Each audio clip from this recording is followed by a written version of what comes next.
इस वीडियो में हम लोग नेक्स्ट टॉपिक पर चर्चा करेंगे जो कि इम्पोर्टेंट टॉपिक है। हम लोगों का अगला टॉपिक अध्यारोपण का सिद्धांत। अध्यारोपण का सिद्धांत, देखिए इसको हम लोग सुपरपोजिशन प्रिंसिपल भी बोलते हैं।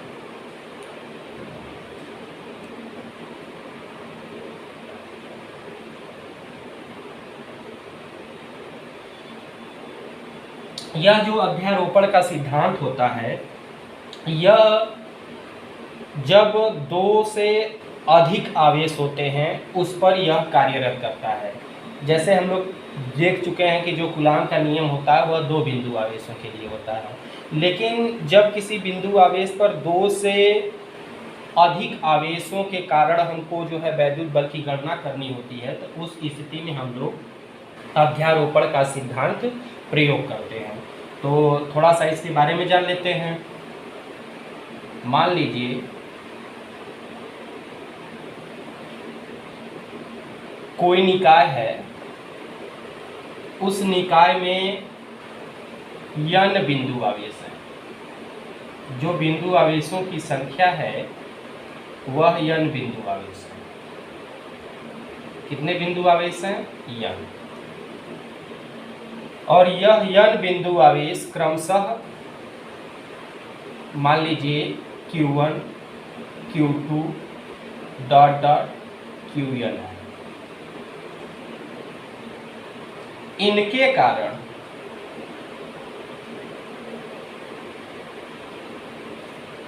एक धन परीक्षण आवेश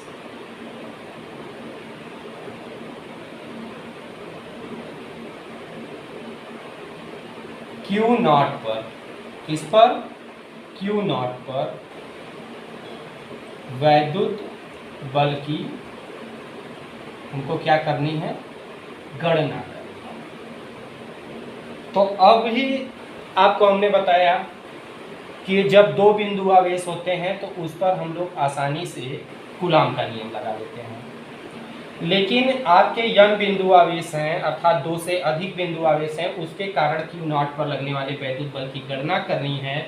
तो इस सिद्धांत के अनुसार किसी बिंदु पर परिणामी वैद्युत बल अन्य बिंदु आवेशों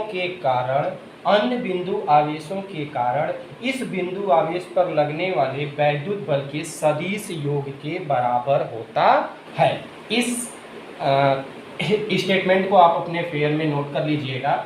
अर्थात हमने बताया कि इस बिंदु पर जो परिणामी बल होगा, यह परिणामी बल जो होगा यह अन्य बिंदु आवेशों के कारण इस पर लगने वाले वैद्युत बल के सदिश योग के बराबर होगा। वेक्टर सम, वेक्टर सम इसलिए क्योंकि जो बल होते हैं यह एक सदिश राशि होते हैं, इसलिए सदिश योग का पालन होगा। तो यहाँ से आप इजी तरीके से कर सकते हैं F01 मतलब Q0 आवेश पर पहले आवेश के कारण, उसी प्रकार Q0 पर जो है दूसरे आवेश के कारण, वैसे ही dot dot dot n F0n मतलब Q0 पर Qn आवेश के कारण वैद्युत बल। ये हमारा क्या है? यही हमारा है अध्यारोपण का सिद्धांत। तो आइए हम लोग चित्र से देखते हैं। तो हमने अभी बताया कि n बिंदु आवेश है, तो n बिंदु आवेश की स्थिति कैसे है? तो मान लीजिए पहला बिंदु आवेश Q1 है जो कि मूल बिंदु से कितना दूरी पे है? R1 दूरी पे है। उसी प्रकार से Q2 मान लीजिए है जो कि मूल बिंदु से कितना दूरी पे है? R2 दूरी पे है। वैसे ही हमने मान लिया कि जो धन परीक्षण आवेश है वह Q0 है, कितना दूरी पे है? और नॉट डिस्टेंस पे है। वैसे ही Q1 Q2 dot dot dot dot कुल कितने आवेश हमने माने हैं? Qn माने हैं। तो यहाँ Qn जो है मूल बिंदु से कितना दूरी पे है? Rn दूरी पे है। तो क्रमशः सबसे पहले जो है हम लोग Q1 आवेश के कारण जो है Q2 आवेश पर लगने वाले वैद्युत बल की क्या कर लेंगे? गणना कर लेंगे। तो Q1 आवेश के कारण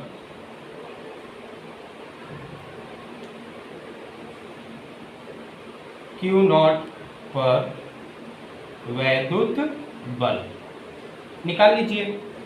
तो बहुत इजी तरीके से देखिए, तो F01 is equal 1/4πε0 Q1 Q0 upon के R01 का स्क्वायर R01। हमने वेक्टर फॉर्म में लिखना आपको पीछे भी बता चुके हैं। आप जो है कूलाम के नियम को वेक्टर फॉर्म में कैसे लिखा जाता है उस वीडियो को देख लीजिए, बहुत इजी है।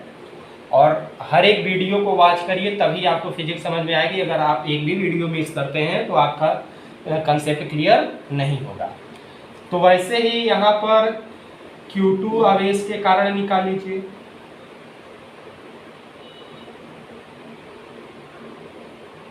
तो इसके कारण आपने निकाला, तो यहाँ dot dot dot dot dot करके ये ऐसे डायरेक्शन दिखा दीजिए। तो F01 ये, तो वैसे ही एक दो को दिखा देंगे तो अभी क्लियर हो जाएगा। जैसे Q2 के कारण Q0 पर निकाल रहे हैं तो ये ऐसे हो जाएगा F02 Q2 आवेश के कारण Q0 पर वैद्युत बल F02 is equal 1/4πε0 into Q1 Q0 upon R02 square R02 एकांक। इसी प्रकार से हम लोग जो है सिमिलरली इसी प्रकार से हम लोग जो है Qn आवेश के कारण निकाल लेते हैं। तो Qn आवेश के कारण देखिए यहाँ से ऐसे करिए, यहाँ पे आप जैसे F02 F01 किए हैं वैसे F0n कर लीजिए। तो Qn आवेश के कारण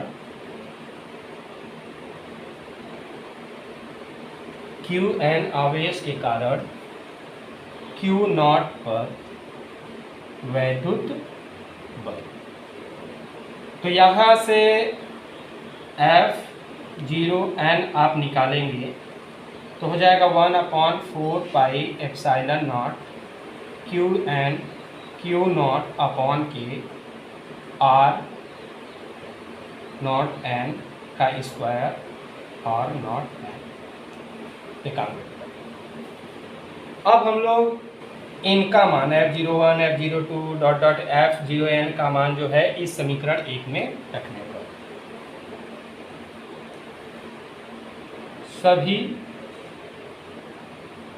के मान को समीकरण 1 में रखने पर, तो इक्वेशन फर्स्ट में पुटअप कर दीजिए। तो कैसे होगा, तो ध्यान दीजिए, वेक्टर F बराबर F01 कितना निकला, इसको लिखिए 1/4πε0 इंटू Q1 Q0 R01 का स्क्वायर R01 एकांक वेक्टर।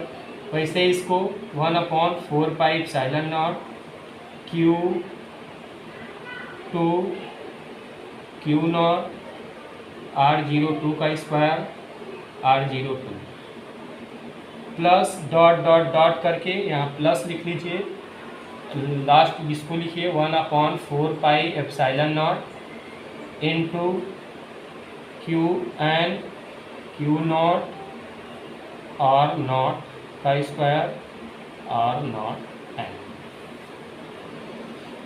तो इसको इरेज कर लेते हैं।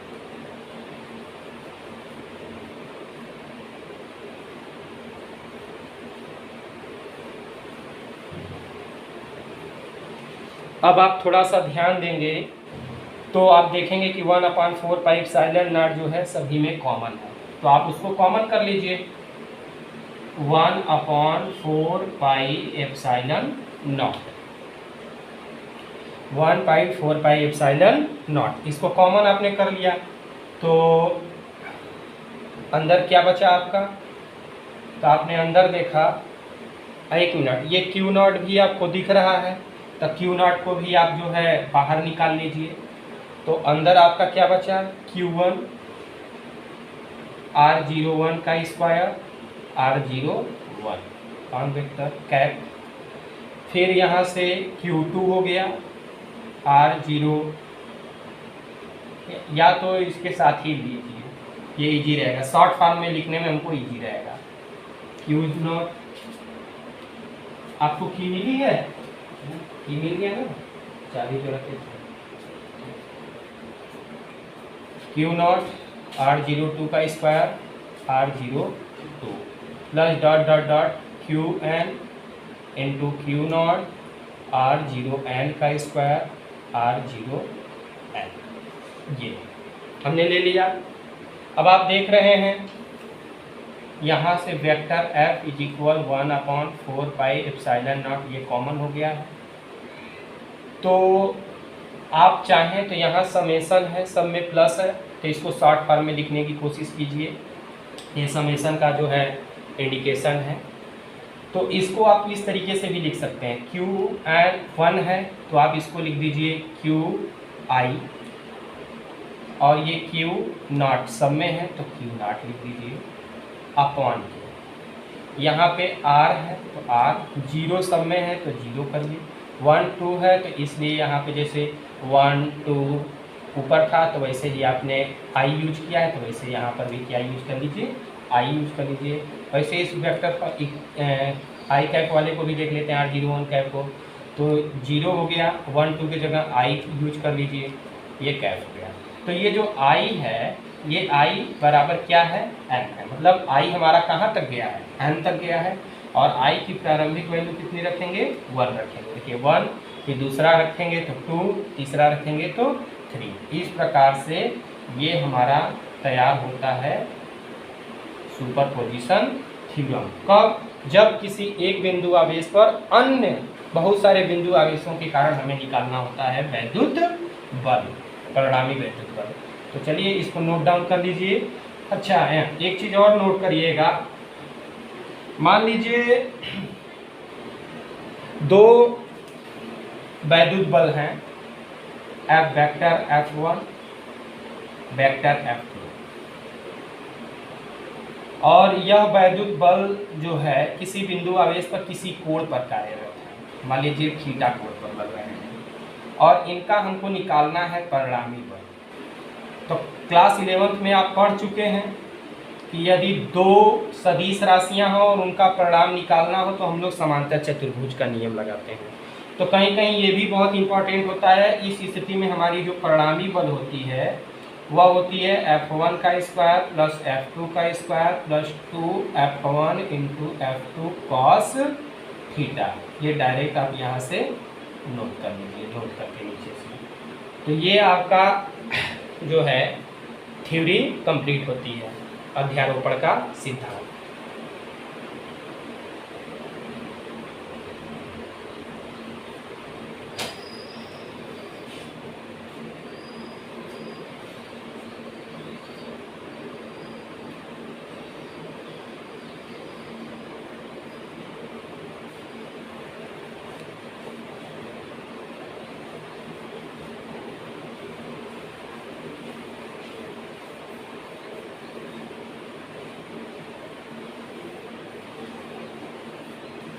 अब हम लोग देखेंगे वैद्युत क्षेत्र।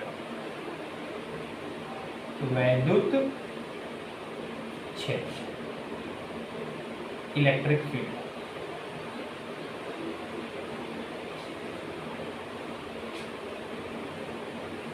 देखिए इलेक्ट्रिक फील्ड होता क्या है। मान लीजिए कोई धन परीक्षण आवेश Q0 है, इस धन परीक्षण आवेश के चारों ओर का वह क्षेत्र, तो मान लिया यह हमारा चारों ओर का क्षेत्र हो गया। इस धन परीक्षण आवेश के चारों ओर का वह क्षेत्र जिसमें स्थित अन्य बिंदु आवेश पर, तो मान लीजिए अन्य बिंदु आवेश क्या है, Q है, इस पर वैद्युत बल का प्रभाव किया जाता है, अनुभव किया जाता है इस बिंदु आवेश के कारण, तो वह पूरा का पूरा क्षेत्र क्या कहलाता है, वैद्युत क्षेत्र कहलाता है। जैसे ही यह Q आवेश इस बाउंड्री से क्रॉस किया जाता है तो इसका प्रभाव 0 हो जाता है, तो वह पूरी क्षेत्र वैद्युत क्षेत्र नहीं कहलाती है। अर्थात इसके चारों ओर का वह संवेदनशील क्षेत्र जहां तक इस धन परीक्षण आवेश का किसी अन्य आवेश पर वैद्युत प्रभाव है वही कहलाता है वैद्युत क्षेत्र। तो इसका डिफिनेशन भी आप लिख लीजिए। तो अब हम लोग देख लेते हैं वैद्युत क्षेत्र की तीव्रता। ये तो था वैद्युत क्षेत्र। अब हम लोग देख लेते हैं अगले टॉपिक में वैद्युत क्षेत्र की तीव्रता।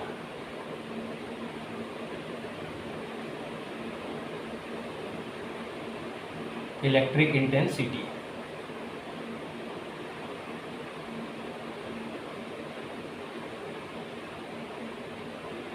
वैद्युत क्षेत्र की तीव्रता, इसका भी डिफिनेशन लिख लीजिए।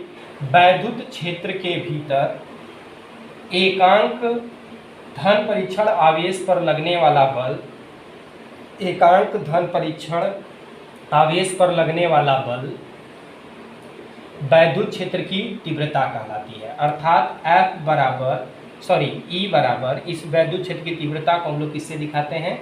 E से दिखाते हैं। तो वैद्युत क्षेत्र के भीतर एकांक धन परीक्षण आवेश पर लगने वाला वैद्युत बल, तो E बराबर F/Q0। तो एकांक धन परीक्षण आवेश पर लगने वाला जो वैद्युत बल होता है उसी को क्या बोलते हैं? वैद्युत क्षेत्र की तीव्रता बोलते हैं। तो अगर हम लोग बात कर लेते हैं मात्रक की, यूनिट की, तो यूनिट आप निकालेंगे तो फोर्स का यूनिट होता है न्यूटन और चार्ज की यूनिट होती है कूलम। तो न्यूटन पर कूलम। अगर हम लोग बीमा निकट की बात कर लेते हैं तो फोर्स की बीमा होती है mL/-2 और आवेश चार्ज की होती है A/T। तो यहाँ से आप निकालिए m L, ये A प्लस में है तो ऊपर जाएगा माइनस में, और ये T प्लस में पावर 1 है तो ऊपर जाएगा माइनस में, तो -2 -1 -3। तो यहाँ से आप देख रहे हैं कि जो वैद्युत क्षेत्र की तीव्रता है उसकी बीमा mL/A−T⁻³ है। अब छोटा सा यहाँ पर एक चीज़ और देख लेते हैं हम लोग।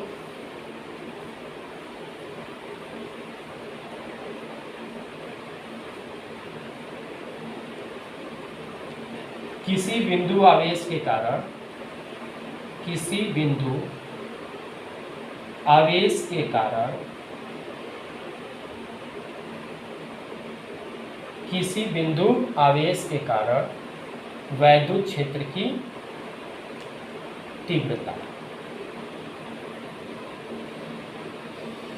मान लीजिए एक बिंदु आवेश क्या है?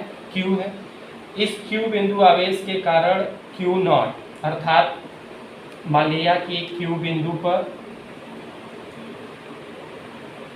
एक धन परीक्षण आवेश क्या है? Q0 है, जो कि कितना दूरी पर है स्थित? R दूरी पर स्थित है।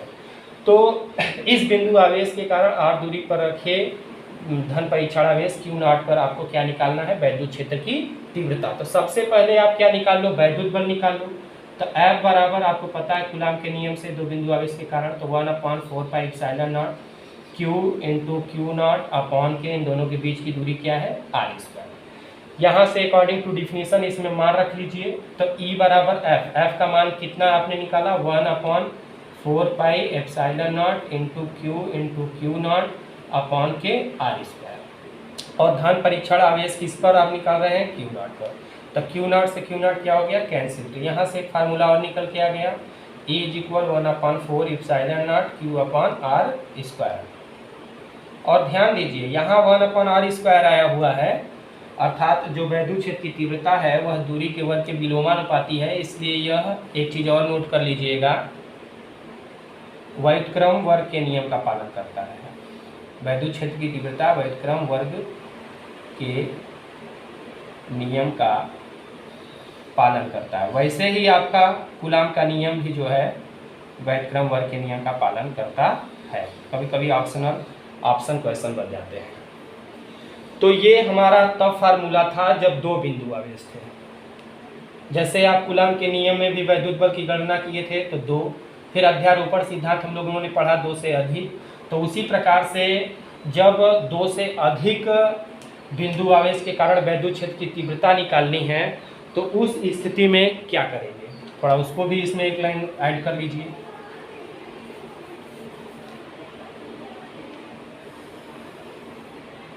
2 से अधिक, एक चीज़ और ध्यान दीजिएगा, ये जो वैद्युत क्षेत्र की तीव्रता होती है यह कैसी राशि है, सदिश राशि है, मतलब वेक्टर क्वांटिटी है। तो यहाँ से यह भी जो है समांतर चतुर्भुज के नियम से और सदिश के नियम से निकाला जाएगा।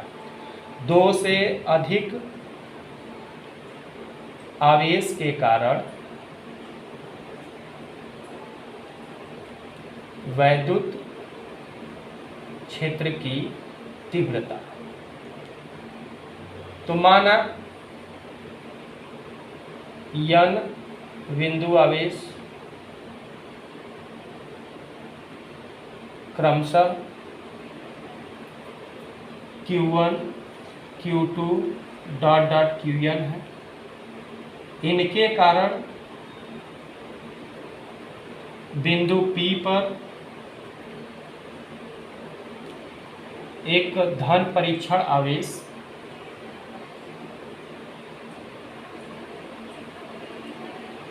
Q0 है, पर परिणामी वैद्युत क्षेत्र की तीव्रता ज्ञात करनी है। तो उस स्थिति में आप कैसे कैलकुलेट करेंगे, तो सभी बिंदु आवेश के कारण इस पर लगने वाली वैद्युत क्षेत्र की तीव्रता का सदिश योग ही परिणामी वैद्युत क्षेत्र की तीव्रता को बताएगा। अर्थात वेक्टर E बराबर पहले आवेश के कारण प्लस दूसरे आवेश के कारण प्लस तीसरे आवेश के कारण plus dot dot dot n आवेश के कारण, ये है परिणामी वैद्युत क्षेत्र की तीव्रता। कब, जब 2 से अधिक आवेश के कारण वैद्युत क्षेत्र की तीव्रता निकाली जाएगी। तो E1 E2 का मान निकाल करके नॉर्मली रख दिया जाएगा, आ जाएगा मान। तो चलिए आज के लिए इतना ही इस वीडियो में। बाकी जो है अगले वीडियो में ऐसे कंटिन्यू क्लासेस चलती रहेंगी। आप लोग हर एक वीडियो को वॉच करिए। Okay, thanks.